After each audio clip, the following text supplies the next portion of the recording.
Legend Saravana ஸ்டோர்ஸின் Akshay திருதி offer சவரனுக்கு ரூபாய் 1000 தள்ளுபடி மே 12 வரை. அகிலத்தை ஆளும் உழைப்பின் உறுதியை என்றும் வணங்கும் அக்னி. இப்போ இந்த கோவில்களில் என்ன பண்ணுவாங்கன்னா, திரைப்படத்தோட அந்த கதைவசனத்தை வந்து அந்த ரெக்கார்டில் போடுவாங்க. அதெல்லாம் எனக்கு மனப்பாடமாக அப்படியே அந்த திருவிளையாடல் அடிக்கடி போடுவாங்க. ஸோ அதெல்லாம் கேட்டு கேட்டு கேட்டு கேட்டு கேட்டு எனக்கு திருவிளையாடலாம் சின்ன வயசில் மனப்பாடமாக பேசுவேன் நான். ஆல்மோஸ்ட் கிட்ட ரீச் ஆக போகிறேன், திண்டுக்கல் ரீச் ஆக போகிறேன். அப்போ எங்கள் பிரதர் ஃபோன் பண்ணுறாரு எனக்கு, எங்கம்மா போயிட்டுருக்கேன்னா திண்டுக்கல் போயிட்டுருக்கேன். ஐயோ பக்கத்தில் தான் கணக்கம்பட்டி சித்தர் கோவில் இருக்குது, நீ போயிட்டு வா அப்படின்னாரு. எனக்கு அப்படியே மண்டையில் அடித்த மாதிரி இருந்தது. எனக்கு பல்லூர்னு சொல்லிட்டு அரக்கோணம் கிட்ட சுயம்புவாக வந்த வராகி அவங்க. ரொம்ப சின்ன கோவில், பக்கத்துலேயே ஒரு நதி மாதிரி இது இருக்கும். அங்கே வந்து வாராகி அம்மன் வந்து சுயம்புவாக வந்த ஒரு எத்தனையோ ஆண்டுகளுக்கு முன்னாடி வந்த ஒரு கோவில் அது. எனக்கு பாம்பன் சுவாமிகள் சின்ன வயசுலேருந்தே தெரியும், அப்பப்போ நான் கும்பிடுவேன். ஆனால் அவர் கோவிலுக்கு நான் போனதே இல்லை, அதான் ஃபஸ்ட் டைம் போகிறேன். ஜீவசமாதி அவரது இருக்கும், பின்னாடி கோவில் இருக்கும். நான் அங்கே கோயிலில் போய் முருகரை பார்க்குறேன், அதே முருகர் என் கனவுல வர அதே முருகர். மச்ச அவதாரத்தில் அந்த அவதாரம் மேலே கூரை கிடையாது, வெறும் தூண்கள் தான். அங்கே சுற்றி தண்ணி, அவரை சுற்றி அந்த எல்லா கடவுளோட வாகனங்களும் அதில் வச்சு, பீச் பக்கத்தில் அந்த காற்று, அந்த அலை ஓசை. அது நான் ஃபஸ்ட் டைம் போயிட்டு எனக்கு வரவே மனசே இல்லை. இங்கே போய் பொங்கல் வைக்கணும், புடவை சாத்தணும், அதெல்லாம் இல்லை. நீங்கள் கார்லேயோ வண்டிலேயோ எதுலேயோ கிளம்பி போயிட்டு உங்கள் குலதெய்வம் கோயிலுக்கு போயிட்டு அந்த மண்ணை மிதிச்சுட்டு சாமியை பார்த்துட்டு வந்துடுங்க. அவங்கக்கிட்ட சொல்லிட்டு வந்துடுங்க, அவங்க பார்த்துப்பாங்க. நான் ஏதோ கோவிலுக்கு போகிற மாதிரி இருக்கும், சில நேரங்களில் ஏதோ ஒரு குழந்தை வந்து ஏதோ என்கிட்ட சொல்கிற மாதிரி இருக்கும், இல்லைன்னா அம்பாள் வந்து ஏதோ பேசுகிற மாதிரி நல்ல ஒரு பொட்டு வச்சு நல்ல மஞ்சள் புடவை கட்டி அந்த மாதிரிலாம் பேசுகிற மாதிரிலாம் நிறைய அந்த மாதிரிலாம் கனவுகள்லாம் வந்திருக்கு. வணக்கம் நேர்களே, இன்னைக்கு நம்ம கூட சிங்கர் மாலதி இருக்காங்க, அவங்க கிட்ட பேசலாம். வணக்கம். வணக்கம். நிறைய பாடல்கள் மூலிமா பல ரசிகர்களை வந்துட்டு கட்டுக்குள்ளே வச்சிருக்கக்கூடிய ஒரு ஆளுமை. ஸோ இதுக்கு வந்துட்டு ஆன்மீகம் எந்த அளவுக்கு உங்களுக்கு ஒத்துழைப்பு கொடுக்குது மேம்? இல்லை, ஆன்மீகம் கடவுள் அப்படின்ற ஒரு நம்பிக்கை வந்து எனக்கு அதிகமாகவே இருக்குது. நான் சின்ன வயசுலேருந்தே நாங்கள் இருந்த வீட்டுக்கு எதிர்க்கவே அம்மன் கோவில். ஆக்சுவலாக நான் சின்ன வயசில் அந்த ஆடி மாதம் பார்த்திங்கன்னா ஃபுல்லாகவே அந்த அம்மன் பாடல்கள் கேட்டு வளர்ந்தவன். அப்போல்லாம் நாங்கள் சின்ன வயசாக இருக்கும்போது பார்த்திங்கன்னா டிவி அவ்வளோ இல்லை, வெறும் தூர்தர்ஷன் மட்டும்தான் இருந்தது. அதில் ஒரு சண்டே மாத்திரம் ஒரு படம் போடுவாங்க. இப்போ இந்த கோவில்களில் என்ன பண்ணுவாங்கன்னா, திரைப்படத்தோட அந்த கதைவசனத்தை வந்து அந்த ரெக்கார்டில் போடுவாங்க. அதெல்லாம் எனக்கு மனப்பாடமாக அப்படியே அந்த திருவிளையாடல் அடிக்கடி போடுவாங்க. ஸோ அதெல்லாம் கேட்டு கேட்டு கேட்டு கேட்டு கேட்டு எனக்கு திருவிளையாடலாம் சின்ன வயசில் மனப்பாடமாக பேசுவேன் நான். ஸோ அந்த மாதிரி எனக்கு வந்து கடவுளோட இது வந்து பக்கத்துலேயே இருந்ததுனால எப்போயுமே அந்த ஒரு கடவுள் நம்பிக்கை எனக்கு அதிகமாகவே இருக்கு. உங்களுக்கு ரொம்ப இஷ்டப்பட்ட தெய்வம்? ரொம்ப இஷ்டப்பட்ட தெய்வங்கள் நிறைய இருக்காங்க. நான் ஆக்சுவலாக சித்தர்கள் நிறைய கும்பிடுவேன். இப்போ எனக்கு வந்து சித்தர்கள் வழிபாடு தான் எனக்கு. இப்போ முதல்ல பாபா ரொம்ப என்னோட இஷ்ட தெய்வம் அவர். அப்புறம் பெருமாள், அம்பாள், எல்லாரையுமே நான் கும்பிடுவேன். பட் இப்போ வந்து சித்தர்கள் வழிபாடு. எந்த சித்தர் ஸ்பெசிஃபிக்காக நீங்கள் கும்பிட்டு? கணக்கம்பட்டி ஐயா அவரோட கோவில் வந்து எனக்கு அது ஒரு மிராக்கிளாக தான் நானும் போனேன். ஏன்னா நான் ஒரு நாள் அப்படியே கூகுளில் நம்ம ஏதோ ஒன்று பார்க்கும்போது ஏதோ ஒன்று வரும் இல்லைங்களா, அப்போ கணக்கம்பட்டி ஐயாவோட இது வந்தது. அப்போ நான் யோசிச்சுட்டு இந்த கோவில் எங்கே இருக்குது தெரியலையே, நம்ம ஒரு வாட்டி போகணும், எல்லோரும் சொல்லிகிட்டே இருக்காங்களே அப்படின்னு சொல்லிட்டு. அப்போ அன்றைக்கி மறுநாள் காலையில் நான் திண்டுக்கலுக்கு போகிறேன். இங்கேருந்து போயிட்டுருக்கேன், திண்டுக்கல்லில் எனக்கு ஒரு ஷோ போயிட்டுருக்கும்போது ஆல்மோஸ்ட் கிட்ட ரீச் ஆக போகிறேன், திண்டுக்கல் ரீச் ஆக போகிறேன். அப்போ எங்கள் பிரதர் ஃபோன் பண்ணுறாரு எனக்கு, எங்கம்மா போயிட்டுருக்கேன்னா திண்டுக்கல் போயிட்டுருக்கேன். ஐயோ பக்கத்தில் தான் கணக்கம்பட்டி சித்தர் கோவில் இருக்குது, நீ போயிட்டு வா அப்படின்னாரு. எனக்கு அப்படியே மண்டையில் அடித்த மாதிரி இருந்தது. எனக்கு என்ன இது, நேற்று தான் பார்த்தோம், அண்ணா சொல்கிறாரு அப்படி சொல்லிட்டு என்ன பண்ணேன். எப்பவுமே நான் ஜென்ரலாக ப்ரோக்ராம் இருக்க அன்றைக்கி எங்கேயுமே வெளியே கமிட் பண்ணிக்கவே மாட்டேன், எங்கேயுமே போக மாட்டேன். ஏன்னா த்ரோட் அன்றைக்கி மாத்திரம் நம்ம ஏன்னா நம்மளை நம்பி ப்ரோக்ராம் கூப்பிடுறாங்க, அன்றைக்கி நம்ம த்ரோட்டு நல்லா, அதனால் எங்கேயும் போக மாட்டேன். ஆனால் அன்னைக்கு எனக்கு வந்து ஸ்பெஷல் ப்ரோக்ராம் வேறு. என்ன ப்ரோக்ராம்னா, ஒரு 25-30 பாடல்கள், எல்லாமே பழைய பாடல்கள். ஸ்மியூல் சிங்கர்ஸ் வந்து கொஞ்சம் ஓரளவுக்கு ஒரு சிலர் நல்லா பாடுவாங்க, ஒரு சிலர் சுமாரம். ஸோ அவங்களோட வந்து நான் பாடாத பாடல்கள் நான் வந்து மேடையில் பாடவே நிறைய பாடல்கள் பாடாத புதுசாக எடுத்துகிட்டு போய் பாடுற பாடல். அதனால் நிறைய ப்ராக்டிஸ்லாம் வேறு பண்ணணும்னு நினச்சிட்டு போயிட்டு இருந்தேன். அப்புறம் இந்த கோவில் அங்கே இருக்குதுன்னு சொன்ன உடனே காலையில் எழுந்திரிச்சு, ஏன்னா நான் போகக்குள்ள கொஞ்சம் லேட் ஆகிடுச்சு, நைட் ஆகிடுச்சு. ஸோ அதுக்கு மேலே அங்கே போக முடியாதுன்னு சொல்லிட்டு காலையில் 6 o'clock எழுந்திரிச்சிட்டு உடனே கிளம்பி அங்கே ஐயா கோவிலுக்கு போனேன்.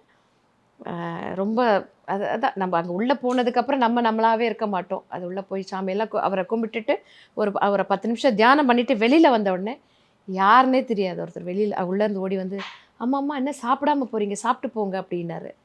சரி ஏதோ சித்தர் வந்து நம்மளை சொல்கிறான்னு சொல்லிட்டு போய் அங்கே அன்னதானம் போட்டுருது. எப்பயுமே அன்னதானம் இருக்கும். சாப்பிட்டுட்டு வந்தேன். ஸோ அது லைஃப்பில் இப்போ ரீசெண்டாக நடந்த ஒரு விஷயம். இப்போ கடவுள்னால நம்மளுக்கு இந்த ஒரு ஒரு ஆப்பர்ச்சுனிட்டி நடக்குது, கிடைக்குது, அதே போல ஒரு மிராக்கிள் நடக்குது அப்படின்னு இருக்கும் இல்லைம்மா? அப்படி உங்களுக்கு நடந்த மிராக்கிள்? எனக்கு எல்லாமே மிராக்கிள் தான்மா. என் லைஃப்பில் நடந்த நிறைய விஷயங்கள் வந்து கடவுளால் நடந்தப்பட்டது. ஏதாவது ஒரு விஷயம் ஸ்பெசிஃபிக்காக, ஏன்னா இந்த கஷ்டம் வந்து இப்படி தீந்துருமா அப்படின்னு நான் நினச்சி கூட பார்க்கல, சடனாக வந்து போயிடுச்சு, இது எல்லாம் அவரோட செயல் அப்படின்னா? எனக்கு நிறைய விஷயங்கள் என்னோட லைஃப்பில் வந்து கடவுள்கிட்ட நான் வேண்டி நடந்த விஷயங்கள் நிறைய இருக்குது. வாராகி அம்மன் வந்து எனக்கு பெருசாக தெரியாது. வாராகி அம்மன் பற்றி நம்மளுக்கு பெருசாக அந்த அம்மனை பற்றி தெரியாது. அப்போ என்னோடய டாட்டரோட வெட்டிங் அப்போ கொஞ்சம் ப்ராப்ளமாக இருந்தது எனக்கு. ரொம்ப ஒரு இக்கட்டான சூழலில் தான் இருந்தேன். அப்போ ஒருத்தர் சொன்னாங்க, நீங்கள் வாராகி அம்மன் வேண்டிக்கோங்க, நீங்கள் போய் அவங்களுக்கு விளக்கு போடுங்க, உங்கள் கஷ்டம்லாம் இந்த பிரச்சனையிலேருந்து நீங்கள் வெளியில் வந்துடுவீங்க அப்படின்னாங்க. அப்போ பார்த்திங்கன்னா பல்லூர்னு சொல்லிட்டு அரக்கோணம் கிட்ட சுயம்புவாக வந்த வாராகி அவங்க. ரொம்ப சின்ன கோவில், பக்கத்துலேயே ஒரு நதி மாதிரி இது இருக்கும். அங்கே வந்து வாராகி அம்மன் வந்து சுயம்புவாக வந்த ஒரு எத்தனையோ ஆண்டுகளுக்கு முன்னாடி வந்த ஒரு கோவில் அது. அப்போ அங்கே போய் விளக்கு போடுங்க அப்படின்னாங்க. ஸோ ஒரு 9 வாரம், அதாவது ஒரு 9 வாரம் மீன்ஸ் அந்த தேய்பிறை பஞ்சமி, வளர்பிறை பஞ்சமி, அதில் நீங்கள் எது வேணாலும் போகலாம் அப்படின்னாங்க. நான் தேய்பிறை பஞ்சமியும் போனேன், வளர்பிறை பஞ்சமியும் போனேன். 9 இதையும் கடந்து நிறைய நாள் போய் அது விளக்கு போட்டோம். ஸோ அது ரொம்ப சுமூகமாக நடந்து முடிஞ்சு எல்லாமே ரொம்ப நார்மலாக ஆச்சு. அது ஒன்று. ரெண்டாவது வந்து எனக்கு திரைப்பட பாடலோட வாய்ப்பும் எனக்கு அப்படி தான் கிடச்சிது. நான் வந்து ஒரே ஒரு பாட்டு எனக்கு வந்து ஹிட் ஆகணும் கடவுள் எல்லாம், ஏன்னா அது ஒரு ஆசை தானுங்களே, பேராசை இல்லை, ஒரு ஆசை அது. ஸோ ஹிட் ஆகணும் அப்படின்னு சொல்லிட்டு அந்த சினிமாவில் வந்த வாய்ப்பு வந்து பார்த்திங்கன்னா, அன்றைக்கி ஆக்சுவலாக நான் நிகழ்ச்சிக்கு போக முடியாத ஒரு சூழல். ஹைதராபாத்தில் ஒரு நிகழ்ச்சி, நான் வீட்டில் இங்கே இருந்துட்டேன். ஆனால் அங்கே போவேன்னு நான் நினைக்கவே இல்லை. அங்கே அப்புறம் எங்கள் ஹஸ்பண்ட் வந்து என்ன பண்ணார், நீ கண்டிப்பாக இந்த நிகழ்ச்சி வந்துதாகணும்னு சொல்லிட்டு ஃப்ளைட் போட்டு எனக்கு, அப்போல்லாம் லைட் மியூசிக் சிங்கர் நான், என் ஃப்ளைட்டுன்றதெல்லாம் எனக்கு போட மாட்டாங்க, ஆனால் எனக்கு ஃப்ளைட் போட்டு கூப்பிட்டு போனார். அன்றைக்கின்னு பார்த்து ஃப்ளைட்டு பார்த்தீங்கன்னா இன்டர்நேஷ்னல் ஃப்ளைட், கனெக்டிங் ஃப்ளைட்டு. நான் போய் இன்டர்நேஷ்னல் ஏர்போர்ட்டில் போய் அப்படி போனேன். அங்கே போய் நான் ட்ரெஸ் பண்ணிகிட்டே போனேன், ப்ரோக்ராம் பாடினேன். அப்போ பார்த்தா கீழே தேவி ஸ்ரீ பிரசாத் உட்காந்துருந்தார். ஸோ அப்படி தான் எனக்கு தெலுங்கு வாய்ப்பு கிடச்சிது. அன்றைக்கி அந்த நிகழ்ச்சி நான் போகாமல் இருந்திருந்தேன்னா மேபி எனக்கு வேறு எப்படி கிடச்சிருக்குன்னு தெரியாது. ஆனால் அந்த வாய்ப்பு எதுக்கு எல்லாமே கடவுளோட ஒரு அருள் தான் நான் சொல்லுவேன். இப்போ கணக்கம்பட்டி சித்தர் சொன்னீங்க, அவர் உங்களுடைய கனவுல வந்து ஏதாவது சொன்னதோ, இல்லை இந்த விஷயம் நீ பண்ணணும், அந்த மாதிரி ஏதாவது இன்ஸ்டன்ஸ் ஏதாவது உங்களுக்கு ஞாபகப்படுத்தினதோ இருக்கா? இல்லை, எனக்கு எப்பயுமே ஒரு ஒரு முருகர் கனவுல வருவாருமா. ஒரு குழந்தையா ஒரு முருகர் வந்து எப்பயுமே கனவுல வருவார். ஒரு ராஜ அலங்காரத்தோட அப்படியே ஒரு இதுவாக, ஆனால் குட்டியாக இந்த இதெல்லாம் வச்சுட்டு இருப்பார். அந்த ஒரு முருகர் எப்பயுமே என் கனவுல வந்துட்டே இருப்பார். அந்த முருகர் எந்த கோயிலில் இருக்கார், அந்த அலங்காரத்தில் எங்கே இருக்காருன்னு நிறைய முருகர் கோவில் இருக்குது. நாங்கள் பண்ணாத கோவில்கள் இல்லைன்னு சொல்லலாம். நிறைய கோவில்களில் நாங்கள் நிகழ்ச்சிகள் பண்ணியிருக்கோம். பட் அந்த முருகர் எங்கே இருக்காருன்ற அந்த தேடுதல் எனக்கு இல்லை. வருவார், அந்த கனவுல வருவார். அப்போது ஒரு நாள் என்ன பண்ணோம், மாணிக்க விநாயகம் அப்பா வீட்டுக்கு நான் அடிக்கடி போயிட்டு வருவேன் அவங்க வீட்டுக்கு. அப்போது ஒரு நாள் அப்பா என்ன பண்ணார், அம்மாவும் அப்பாவும் வா நம்ம ஒரு கோயிலுக்கு போயிட்டு வரலாம் அப்படின்னு சொல்லிட்டு என்னை கூப்பிட்டு போனாங்க. சரின்னு சொல்லிட்டு போனேன். பார்த்தா பாம்பன் சுவாமிகள் கோவில் அது. அங்கே ஜீவசமாதி அவர். எனக்கு பாம்பன் சுவாமிகள் சின்ன வயசுலேருந்தே தெரியும். அப்பப்போ நான் கும்பிடுவேன். ஆனால் அவர் கோவிலுக்கு நான் போனதே இல்லை. அதான் ஃபஸ்ட் டைம் போகிறேன்.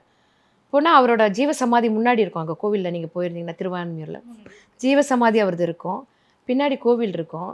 நான் அங்கே கோயிலில் போய் முருகரை பார்க்குறேன். அதே முருகர்